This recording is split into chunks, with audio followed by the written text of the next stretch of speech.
বছরের শেষ দিনে শহর কলকাতার বিভিন্ন প্রান্তে পোস্টার ঘিরে চাঞ্চল্য। কে বা কারাই পোস্টার লাগিয়েছে প্রচারকের নাম নেই, কিন্তু লেখা রয়েছে বাংলায় বিকল্প রাজনীতি। আমরা দাঁড়িয়ে রয়েছি শ্যামবাজার পাঁচমাথা মোড়ের কাছে। পাঁচমাথা মোড়ে নেতাজি স্ট্যাচুর আশেপাশে বিভিন্ন জায়গায় এই ধরনের পোস্টার, এমনকি শ্যামবাজার মেট্রো স্টেশনের 1 নম্বর গেট, সেই গেটের সামনেও দেখা যাচ্ছে বাংলায় বিকল্প রাজনীতি নামে একাধিক পোস্টার।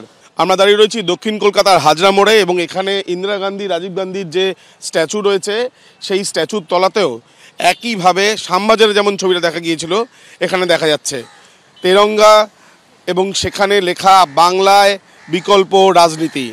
সবুজে লেখা রয়েছে বাংলা এবং নীলে লেখা রয়েছে বিকল্প রাজনীতি।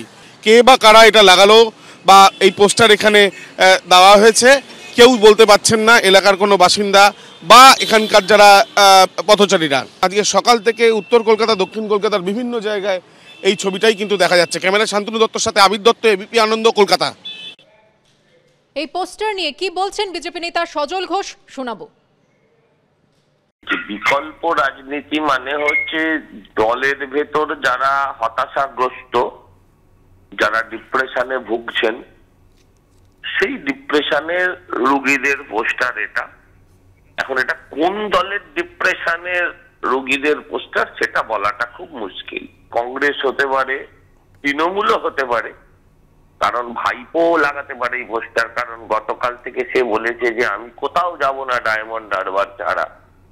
এখন সে বিকল্প রাজনীতি খুঁজছে, না তো কংগ্রেসের কেউ খুঁজছে, সিপিএম এর কেউ খুঁজছে, এটা বলা মুশকিল। বাট বিষয়টা ইন্টারেস্টিং। কিন্তু ব্যাপারটা হচ্ছে এটা অনেকটা অলিক স্বপ্নের মতন। আজকে যেখানে দাঁড়িয়ে এই রাজনীতিগুলো, যে প্রাতিষ্ঠানিক রাজনৈতিক দলগুলো যে প্রাতিষ্ঠানিক চেহারা নিয়ে দাঁড়িয়েছে, এখন ভোটের আগে বিকল্প রাজনীতি করে আলটিমেটলি দলকে কোথাও টেনে নিয়ে যাওয়া যাবে বলে আমার মনে হয় না। সামনেই লোকসভা নির্বাচন এবং তার আগে বাংলায় এই পোস্টার রহস্য। তবে কি নতুন কোনো রাজনৈতিক সমীকরণ তৈরি হতে চলেছে ভবিষ্যতে, বা কোন রাজনৈতিক ফর্মুলা, কোন তাৎপর্যপূর্ণ ইঙ্গিত বহন করছে এই পোস্টারগুলো? যদিও তার উত্তর দেবে সময়। ইতিমধ্যেই যে পোস্টার দেখা যাচ্ছে শ্যামবাজার, ধর্মতলা, পার্ক সার্কাস, রাসবিহারী, হাজরা মোড় সহ শহর জুড়ে, সেখানে লেখা রয়েছে বাংলায় বিকল্প রাজনীতি।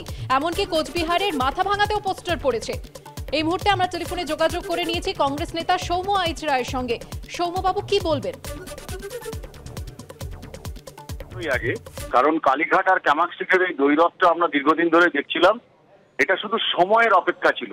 তৃণমূল কংগ্রেস এখন কার্যত পাওয়ার সেন্টার দুটো ভাগ হয়ে গেছে, একে অপরকে মানছে না, এবং এই কালীঘাট এবং ক্যামাক্সিকের এই যুদ্ধ, এই দ্বৈরথ এবং তাদের যে নীতি আদর্শ যাই থাক, যতটুকু অবশিষ্ট আছে, কার্যত একদম আড়াআড়ি বিভক্ত।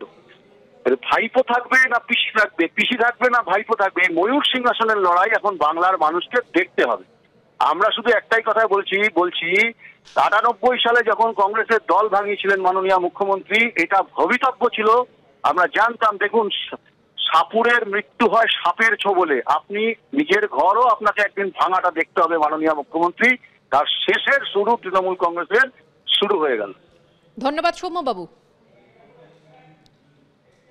আর এই নিয়ে আমরা কথা বলেছিলাম সিপিএম নেতা সুজন চক্রবর্তীর সঙ্গে। তিনি কি বললেন, শোনাবো। ভুতুড়ে কাণ্ড হচ্ছে।